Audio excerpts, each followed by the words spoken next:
করব মজাদার হেলদি একটা জুস। তার জন্য আমার উপকরণ এখানে বিটরুট, আমলা কুচি, গাজর, টমেটো, আর এখানে আছে চাট মশলা আর বিট লবণ। এটা একসাথে এখন আমি ব্লেন্ড করব। একে একে আমি সব উপকরণ দিয়ে দেবো। গাজর, আমলা, বিটরুট, চাট মশলা আর লবণ, আর প্রথমে অল্প পানি দিয়ে আগে ব্লেন্ড করে তারপরে একটু বেশি পানি মিক্সড করব। আমি এই যে এটা ব্লেন্ড করা হয়েছে এবং এটা এরকম বেশ মিক্সড হয়ে গেছে। এখন এর মধ্যে আমি যতটুকু খাবো ওই পরিমাণে পানি মিক্সড করে এটা একটু পাতলা করে নেব। একবার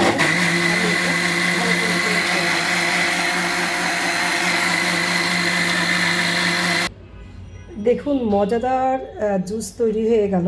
এটা কিন্তু স্বাস্থ্যের জন্য খুবই উপকারী একটা জুস। সরি, লেবুটার মধ্যে পড়ে গেছে। আমি এখানে কিন্তু চাইলে এক টুকরা লেবুও আপনারা ব্যবহার করতে পারেন, যা কেউ যদি টক পছন্দ করে। এবার আমি আপনাদেরকে দেখিয়ে দিই যে আমি যে জুসটা তৈরি করলাম, জুসের যে উপকরণ সেই উপকরণটা আমি পুরোপুরি চিপে নিয়ে নিই। যে রসটা বেরিয়েছে বাদবাকি এটা রেখেছি, এটা আমি আপনাদেরকে দেখাবো। এটা আমার রাতের খাবারের আমার রাতের খাবারের একটা আইটেম হবে। এটার সাথে আমি একটু ডাল মিশিয়ে একটা সুন্দর চাপড়ির মতো তৈরি করব। সেটা দিয়ে আমি মাছ বা মুরগি যে কোনো কিছু খাবো। এটা কিন্তু রাতের খাবার তৈরি হবে।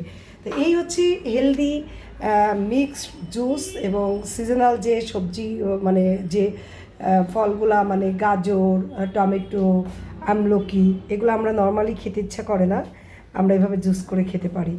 স্বাস্থ্যের জন্য খুব উপকার, স্কিন সুন্দর হবে, চুল পড়া কমবে এবং স্বাস্থ্যসম্মত একটা জুস। Thank you.